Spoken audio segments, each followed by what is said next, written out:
We have a guest connecting with us right now from his car, which is totally fine with me because when these kind of big moments happen, I want to make sure we share it and we celebrate with all of you ACLJ supporters, with our ACLJ legal team, and of course with our clients. And this one you've heard about, honestly, not for all that long, because sometimes things can get done very fast. Not always, as we know with the law. Sometimes these cases take years. But fortunately, this one was able to get handled very fast. You may have heard the story of the church on the beach. You may have heard of our friend now and client, Pastor Jason Flinty, who is connected with us. Church on the Beach was told, hey, you've been meeting here for almost 20 years, but sorry, you're going to have to find somewhere else. Maybe you could find a building, a closed door space, which of course goes against the entire mission of the organization, but also we felt was not something they could legally do. And Cece, I'll go to you first before we are joined by the pastor himself, because we were able to get this handled very quickly and celebratorily.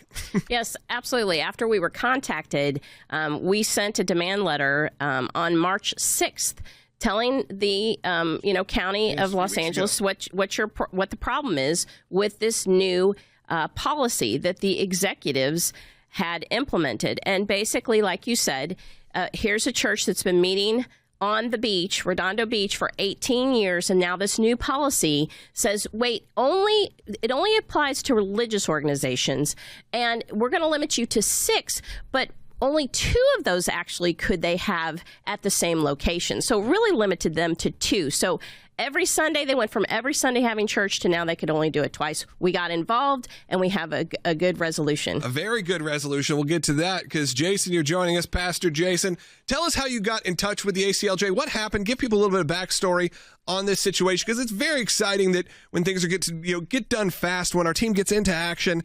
And, like we said, we filed this first just a few weeks ago, and thankfully it's taken care of. But give us a bit of the backstory here.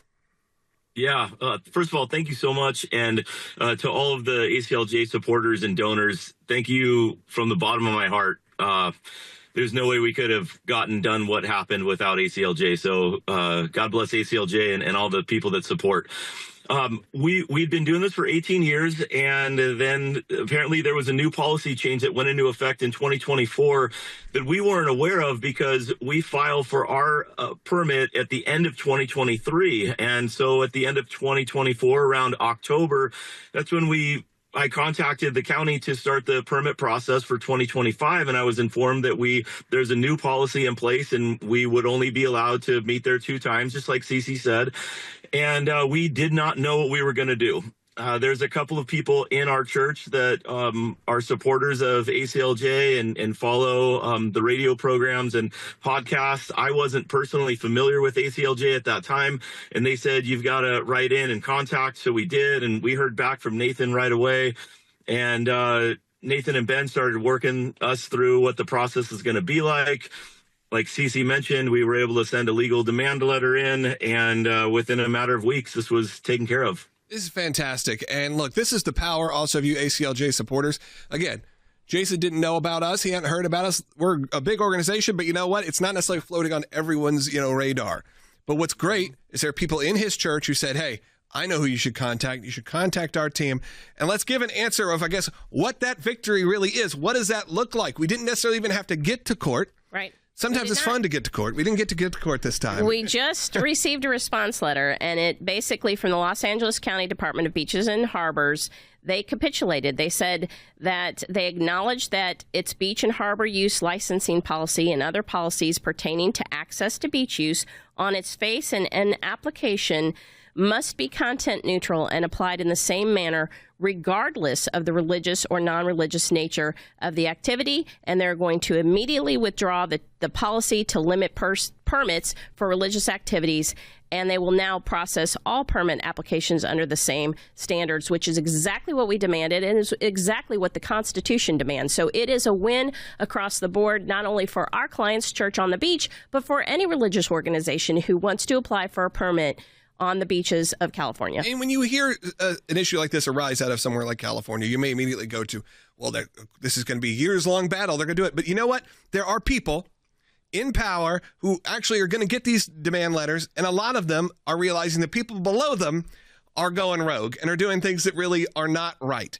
And thankfully, with people like our team And of course, people like the people at the Church of the Beach, whether that is the people who are attending or whether it's you guys in leadership, who are able to really be there on the ground and do the good work and make sure you can. Because I want to give you an opportunity here, Pastor. We got a couple minutes left here to really talk about your church and your mission and your ministry, because that is why the ACLJ exists, because we are not the clients. We can get to be able to represent people like you at no cost because of our supporters. But this is why it's important, because there are ministries like yours that are, even though it's 18 years at this point, but you're still changing the hearts and minds of people because you're presenting an option of the gospel, presenting an option of church that is non-traditional and can get people to not have to, I was reading on your website, to not have to walk through those doors, to even have something that is more accessible to even them. And I just want to give you an opportunity for this segment to just talk a little bit about your organization and why the church is so important there on the beach.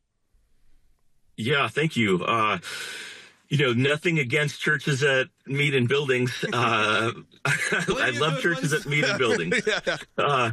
But we're at a place that happens to work out really well for us, being in Southern California, getting to have weather that can sustain an outdoor church nearly 52 weeks out of the year.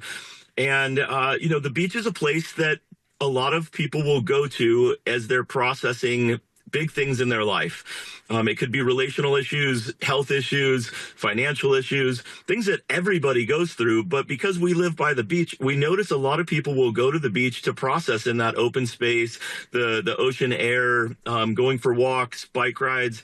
And some people are doing that simply because they're living a healthy lifestyle. Other people are there because there's something going on. And it is our sort of beachhead location where we're accessible to receive those that the Lord is bringing and be ready to minister to them.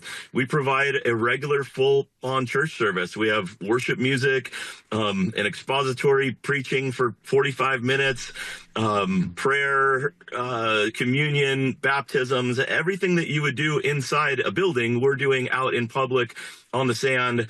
And we're also doing that with being good community members. There's a group of guys that play volleyball right next door to it, right adjacent to us.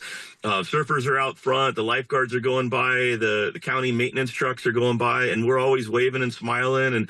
And we try to be good neighbors, good community members, and also still uplift the gospel in a public setting. It's amazing. You all need to check out Church on the Beach. I think a lot of people understand what you're saying. The ocean is healing. You have that sort of emotion when you're out there. And I think people can feel that connection to God, even if they don't believe. They know there's something there. They know there's something in the water, if you will, or by the water. There is that, like you said, people go there to grieve. You go there to learn. You go there to think and clear your mind, because there is that feeling of, water hitting you that's been traveling for millions of miles around the world, and then, lands on your beach. It's remarkable. So I wanted to give you that opportunity, and I want to thank you also for reaching out. And maybe you're listening right now and something like this is happening to your church and you feel hopeless and you can't do anything about it.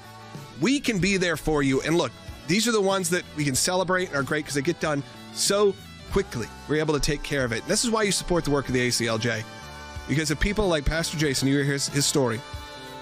We got to make sure people are out there doing that kind of good work. For full shows, live and on demand, it's Salem News Channel.